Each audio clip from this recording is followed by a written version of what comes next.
Well, thank you for joining us. David Perry is with us right now. He's co-chair of a Rainbow Honor Walk. We're going to find out more about that from David, who knows everything about everybody. That's what can I say? My PR guy. Thanks, Yeah, Jack. that's your own PR person. That's right.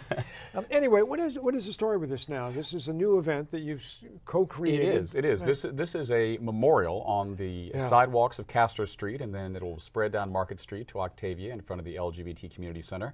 And this is a way to pay tribute to the men and women of the LGBT movement that have made a difference in our community's life. So the first 20 names have been approved just this year. Mm-hmm. The San Francisco Board of Supervisors approved the concept unanimously, and now we're raising money to see these 20 names of our LGBT heroes put into the sidewalks of Castro. Give me an idea of what somebody did. Yeah. Well, for instance, you have someone like one of the first 20 names, Randy Schultz.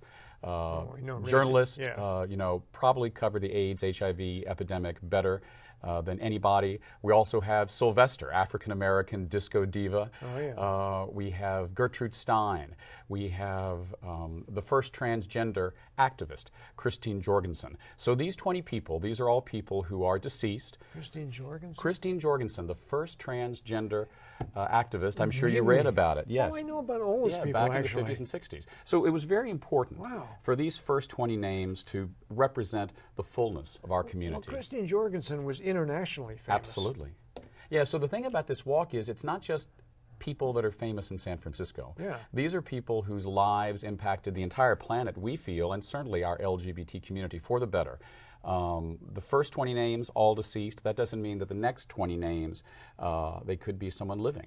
And we're hoping that over the years, like other memorials around the world where people who have walked the walk actually see their names in the sidewalk, will continue all the way down Market Street. We're hoping like that eventually there'll be Chinese hundreds. Theater, right? That sort of thing. Yeah. Okay. And this was your idea? This was I like to say, had a co-genesis. In 1994, I had this idea, and it got some media attention. We got it approved by the Board of Supervisors. But 1994-95 were what I like to call the depths of the AIDS, HIV years. There were a lot of other priorities on the table to raise money around. So I always said, and especially to my dear friend Bevan Dufty, former supervisor, that one day maybe someone else will pick up this idea. So fast forward, my co-chair, Isaac Lindenauer, shop owner in the Castro, had the exact same idea. So we got together and we formed a committee as co-chairs. We like to jokingly say that great gay minds think alike. And over the last few months, it has accelerated. Is that what you like to say? That's what I like to say, but I'm in PR. We like so, to walk around and we like to say that. Yeah. Okay. And the interesting thing is, how do you get this? How did you put this list together? Well, that's very very interesting. We got input from all over the place. We put together a Facebook page. We now have a website, rainbowhonorwalk.org, and we convened a group of community leaders, and now we have a board, 13 people, and we talked about it. At one point, everyone thought, well, certainly Harvey Milk is going to be one of the first 20 names. And there was a really wonderful discussion about how Harvey Milk has a school named for him. He has a plaque in the sidewalk already. What would Harvey want? So for the first 20 names, Harvey's not there, although I'm sure at some point he will be. Yeah, well, he has gotten a lot of recognition. There's no question about that. And I think you're right. People who have not had the recognition should have it at this point. That's right. At this point. What's happening in the gay community in terms of AIDS and the rest of it? Is there attitude change? I'm glad you asked that. I mean, I'm certainly hoping that something like the Rainbow Honor Walk will really be a teaching moment.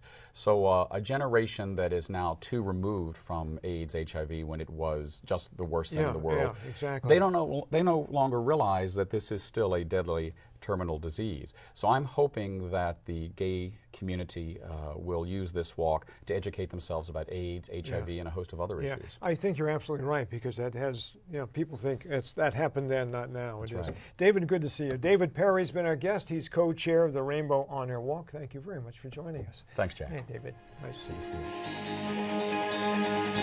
you.